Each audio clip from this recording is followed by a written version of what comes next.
Hello, I am Shoikat De. I am posting another video on the life processes. As we know, this is an initiative by RG Tech and Tech Tutorials, and I am a biology faculty in Tech Tutorials. So today's topic is the continuation of the previous video.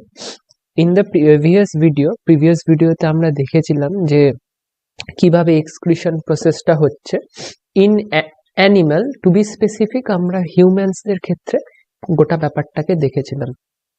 But এখানে humans ছাড়াও প্ল্যান্টসদেরও excretion হয়। তো প্ল্যান্টসদের excretion খুবই simple process, তো সেই প্রসেসটা ফার্স্টে দেখে নিই। So this is oxygen, a waste product of photosynthesis is released.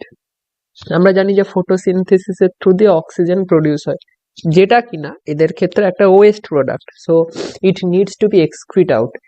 Access water is removed by transpiration. Transpiration মানে হচ্ছে scorching heat of the sun, যে ওয়াটারটা মানে একদম ইভাপোরেটেড হয়ে যায়, সেই ব্যাপারটাকে আমরা এটা বলছি। Some waste products may get stored in the leaves which fall off. Many waste products are stored in vacuoles.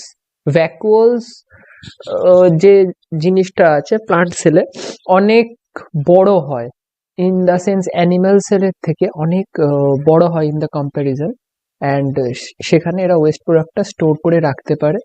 And জাইলেমে raisin and গামের ফরম্যাটে এরা ওয়েস্ট প্রোডাক্ট স্টোর করে রাখে। And they excrete some waste materials into the soil around them. তো slide শোটা একটু on করে দিই, তাহলে সুবিধা হবে।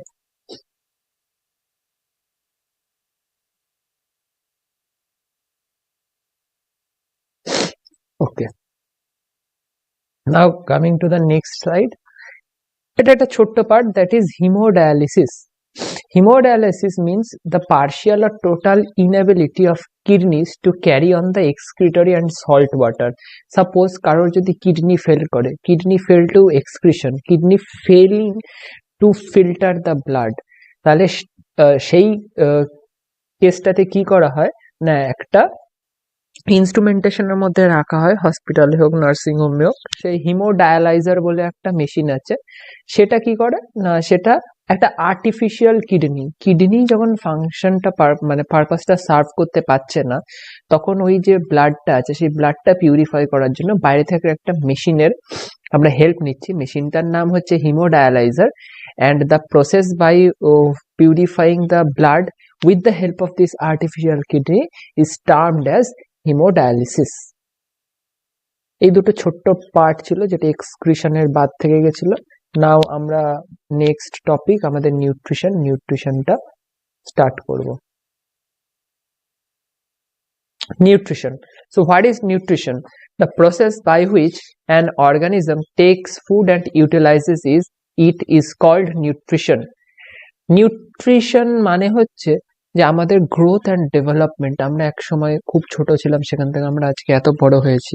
তো এই যে গ্রোথ অ্যান্ড ডেভেলপমেন্টে আমাদের হেল্প করছে কি, আমাদের হেল্প করছে নিউট্রিশন। ইম্পর্টেন্স অফ নিউট্রিশনে কি বলছে না, organisms need the energy to perform various activities, the energy is supplied by the nutrients. আমরা জানি যে কোনো ওয়ার্ক করতে গেলে আমাদের এনার্জির নিড আছে, আর এনার্জির নিডটাকে ফুলফিল করে হচ্ছে নিউট্রিশন। এবার যে ফুড মেটেরিয়ালস গুলো বা যে জিনিসগুলো আমাদের নিউট্রিশনটা সাপ্লাই করে তাদেরকে আমরা বলে থাকি নিউট্রিয়েন্টস। সো নিউট্রিয়েন্টস আমাদের হিউম্যানসদের ক্ষেত্রে generally carbohydrate, protein and fat, এরা হচ্ছে মেন নিউট্রিয়েন্টস। আর এরা ছাড়াও কিছু মিনারেলস আছে অ্যান্ড ভিটামিনস আছে, vitamin A, B, C, D. So they are called micronutrients, but the macronutrients are carbohydrate, protein and fat. Now coming up next is nutrition type. Nutrition দুটো টাইপের হতে পারে। এক হচ্ছে আমি নিজে কুকিং করে একদম খেতে পারলাম, সেটা হচ্ছে অটোট্রফিক নিউট্রিশন। আর হচ্ছে আমরা যেটা করি জেনারেলি, যে মায়েরা খাবার বানিয়ে দেয়, তারপরে আমরা সেই খাবারটা খাই, that is heterotrophic nutrition. So autotrophic nutrition মানে হচ্ছে নিজেদের খাবারটা নিজেরা প্রডিউস করতে পারে। আমরা সবাই জানি যে ফটোসিনথেসিস প্রসেসের থ্রু দিয়ে যারা গ্রিন প্ল্যান্টস আছে, যারা ক্লোরোফিল অর্গানিজমস আছে, তারা অটোট্রফিক নিউট্রিশন করতে পারে। যারা অটোট্রফিক নিউট্রিশন করতে পারে তাদেরকে অটোট্রফস বলি, যেমন গ্রিন প্ল্যান্টস। আর এদের বেসিক নিড আছে CO2 and H2O। Then coming on to heterotrophic nutrition. Heterotrophic nutrition মানে হচ্ছে অন্য একটা অর্গানিজমের ওপর ডিপেন্ড হয়ে থাকা for food. So heterotrophic nutrition মানে গ্রিন প্ল্যান্টস বাদে সবাই মোটামুটি হেটারোট্রফিক নিউট্রিশনের উপর ডিপেন্ডেন্ট। এই হেটারোট্রফিক নিউট্রিশন যেটা আছে সেটার আবার ডিফারেন্ট পার্টস আছে, লাইক স্যাপ্রোফাইটিক, হলোজোইক, প্যারাসাইটিক। এক এক করে দেখা যাক। স্যাপ্রোফাইটিক নিউট্রিশনে বলছে the organism secretes the digestive juices on the food. The food is digested and still to be ingested. The digested food is then ingested by the organisms.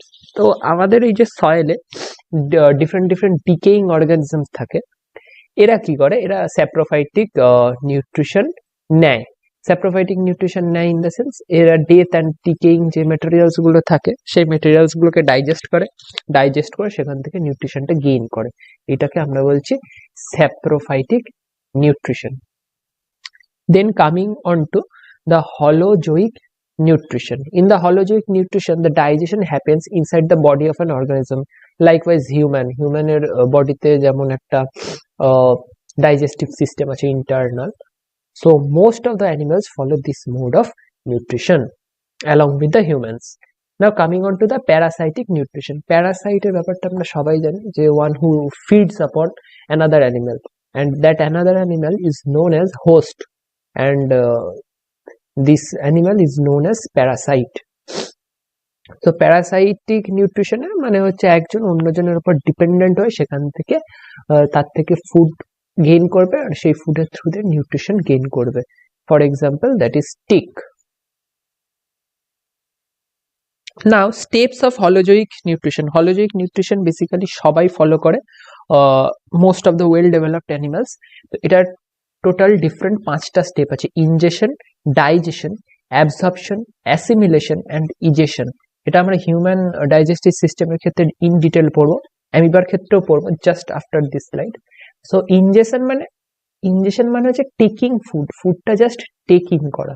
Then digestion মানে সেই ফুডটাকে digest করা, digest into simple molecules, যেমন protein গুলোকে amino অ্যাসিডে ভেঙে দেওয়া, carbohydrates গুলোকে মনোস্যাকারাইডস এ ভেঙে দেওয়া। দেন অ্যাবজর্পশন, এবার ওই যে সিম্পল মলিকিউলস গুলো আছে লাইক অ্যামাইনো অ্যাসিডস, মনোস্যাকারাইড, সেগুলোকে অ্যাবজর্ব করতে হবে বডির মধ্যে, সেটা হচ্ছে অ্যাবজর্পশন। দেন অ্যাবজর্ব হয়ে গেল বডির মধ্যে, এবার বডির মধ্যে যতগুলো সেল আছে সেই সেলগুলোর কাছে ওই ফুডটাকে পৌঁছে দিতে হবে। সেলের মধ্যে যদি ফুডটা এন্টার করে তাহলে সেটা হবে অ্যাসিমিলেশন, তাহলে সেই ফুডটা থেকে আমরা এনার্জি প্রডিউস করতে পারবো, যেটা কিনা আমাদের গ্রোথ অ্যান্ড ডেভেলপমেন্টে হেল্প করবে। দেন হচ্ছে ইজেশন। 100% এফিসিয়েন্সি তো কিছুতেই হয় না, তো ডাইজেশনেও হয় না। তো ডাইজেশনে যে পার্টটা আনডাইজেস্টেড থেকে যায় সেটা ইজেশনের থ্রু দিয়ে বডি থেকে বেরিয়ে যায়। Now process of nutrition in amoeba. Amoeba একটা ইউনিসেলুলার অর্গানিজম, সেটাতে কিভাবে হয় 5টাই প্রসেস আছে। ইনজেশন মানে একটা ফুড ও ওর সেলের মধ্যে ইনজেক্ট করে নিল। যে প্রসেসের মাধ্যমে ফুডটা ইনজেক্ট করছে প্রসেসটার নাম হচ্ছে ফ্যাগোসাইটোসিস। দেন এবার ডাইজেশন হবে, মানে ওর ইউনিসেলুলার বডির মধ্যেই কিছু ডাইজেস্টিভ এনজাইমস আসবে, এনজাইমস এসে ওই ফুডটাকে সিম্পলার মলিকিউলসে ভেঙে দেবে। নেক্সট আপ যেটা আসছে অ্যাবসর্পশন। এইবার কি হবে না, যে সিম্পলার যে ফুডটা আছে সেখান থেকে নিউট্রিয়েন্টসটা অ্যাবজর্ব হয়ে যাবে, আর যে এক্সেস ফুড থাকবে সেটা গ্লাইকোজেন আর লিপিডের ফর্মে স্টোর হয়ে থাকবে। নাও যে অ্যাবজর্ব ফুড মলিকিউলসটা থেকে এনার্জি প্রডিউস করবে, that process is called assimilation. And egestion কি হবে না, যেটা ইউজ হয়নি সেটা সেল মেমব্রেনটাকে রাপচার করবে, রাপচার করে বাইরের দিকে বেরিয়ে যাবে। নেক্সট স্লাইডে এটা ভালো করে বোঝা যাবে। This is the food particle enter হয়ে একটা ফুড ভ্যাকুয়াল তৈরি হলো, এখানে নিউট্রিশনটা হয়ে গেল। pseudopodia capture food, take in digestion undigested food, move to the surface of the cell and is thrown out. যে প্রসেসের মাধ্যমে এটা এন্টার হচ্ছে প্রসেসটার নাম হচ্ছে phagocytosis. So this is the nutrition in amoeba. So this is all for this video. I hope you like it. অন্যান্য দিনের মতন এই ভিডিওটার ডেসক্রিপশনে আমি কিছু একটা কুইজ গেম আপলোড করে দেবো, যেটা থেকে তোমরা সবাই নিজেদের ইভ্যালুয়েট করতে পারবে যে তোমরা কোন পজিশনে দাঁড়িয়ে আছো after watching this video. So that's all. Thank you for cooperating. See you in the next video.